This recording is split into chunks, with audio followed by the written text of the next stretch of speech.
সেটা হচ্ছে এই যে সোশিওলজি অ্যান্ড যে স্পোর্টস সোশিওলজি, সেই কিভাবে সোশিওলজি জিনিসটা কি সবার আগে আমাদেরকে বুঝলে আমাদের বোধহয় স্পোর্টস সোশিওলজি ব্যাপারটাকে বুঝতে আর একটু সহজ হবে।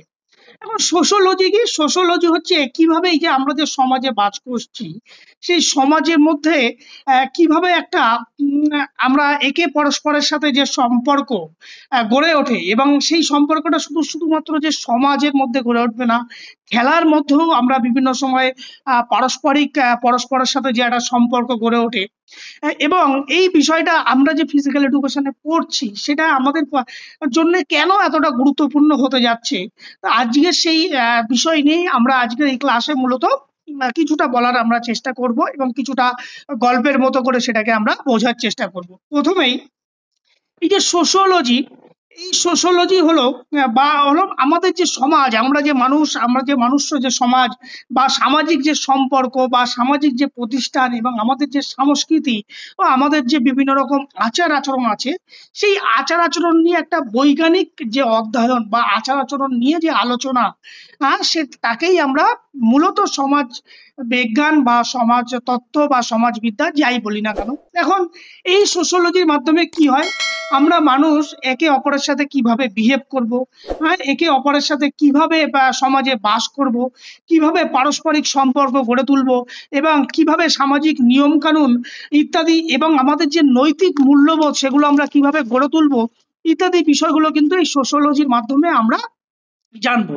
আবার যদি আমরা স্পোর্টস সোশ্যোলজি, এই যে কথাটা যদি বলি, স্পোর্টস সোশ্যোলজি কি? সোশ্যোলজিরই একটি শাখা। সেখানে কি করবে, সেখানে আমাদের খেলাধুলো এবং সামাজিক যে খেলাধুলোর মাধ্যমে যে পারস্পরিক সম্পর্ক গড়ে তোলে, এইগুলো নিয়ে মূলত আলোচনা করে। এখন এই যে স্পোর্টস সোশ্যোলজি সেটা কি করছে, খেলা কিভাবে আমাদেরকে সামাজিকরণ করে তুলছে, পারস্পরের সাথে কিভাবে সুসম্পর্ক করে তুলছে সেটা জানবো। এছাড়াও সমাজে কিভাবে খেলার যে এই যে সমাজে খেলা কিভাবে সমাজের উপর প্রভাব বিস্তার করছে সেই সম্পর্কে জানবো। এবং খেলাধুলায় যে আমাদের এই যে জেন্ডার ডিফারেন্স বা যে খেলার যে ইকোনমিক অর্থনৈতিক অবস্থা বা সাংস্কৃতিক ইত্যাদির প্রভাব কিভাবে আমাদের এই সোসাইটির উপর পড়ছে, সেগুলো সম্পর্কে আমরা মোটামুটি আজকে একটু জানবো।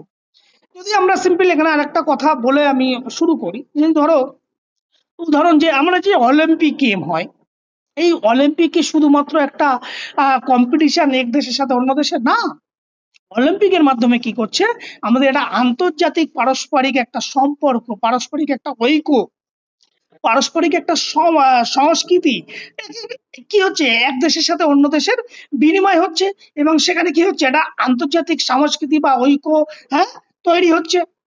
এছাড়াও যদি আমরা এই যে বর্তমানে সব থেকে যে আবেগপ্রবণ যে খেলা, যেটা হচ্ছে ক্রিকেট, সেটা কি হয়, সেটা কি ক্রিকেট কি শুধু ভারতে শুধুমাত্র আমরা ওই একটা শুধুমাত্র খেলা অন্য খেলার মতো? না, এটি কি, এটি হচ্ছে একটা আমাদের সামাজিক আবেগ। যে আবেগ অনেক সময় কিন্তু আমরা যে কারণে ধরো বিশ্বকাপ ক্রিকেট দীর্ঘ বছর পর যখন আমাদের 1983 পরে যখন 2010 যখন ওয়ার্ল্ড কাপ পেলো, আমরা সবাই খুশিতে মেতেছিলাম।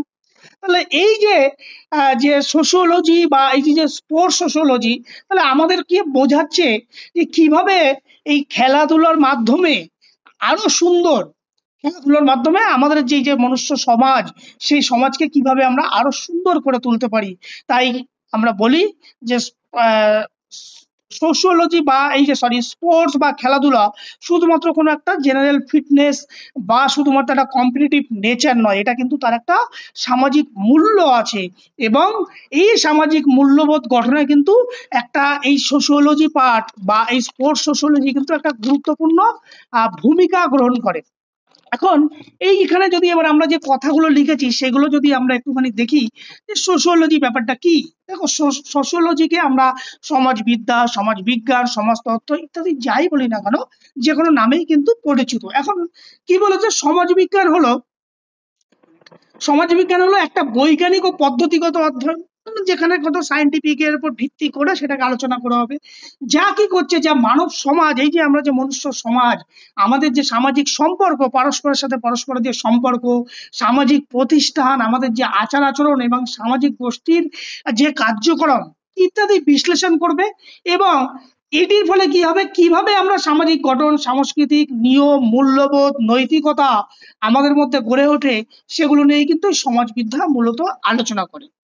এখন এটা বলতে গিয়ে কতগুলো কথা আমরা আরো একটু বলা দরকার, যে আমরা সমাজে কিভাবে পারস্পরিক সম্পর্ক গড়ে তুলবো, কিভাবে আমরা একজনের সাথে অন্যজনের বিহেভ করব, কিভাবে আমরা আমাদের যারা বয়স্ক মানুষ বা যারা গুরুজন তাদের সাথে আমরা কিভাবে মিশবো, তাদের সাথে আমরা কিভাবে সম্পর্ক গড়ে তুলবো, সমাজের সাথে কিভাবে সম্পর্ক গড়ে তুলবো, হ্যাঁ, বা কিভাবে আমরা নিয়ম মূল্যবোধ সংস্কৃতি প্রভৃতি আচরণ নিয়ন্ত্রণ করবে, এবং পারিবারিক যে শিক্ষা, ধর্ম, রাজনীতি, অর্থনীতি প্রভৃতি প্রতিষ্ঠানের সাথে মানুষের জীবনে কিন্তু কিভাবে প্রভাব ফেলে, এই সমাজ বিজ্ঞান বা সোশ্যোলজি পাঠের সেই দিকগুলোই আলোচনা করা হয়।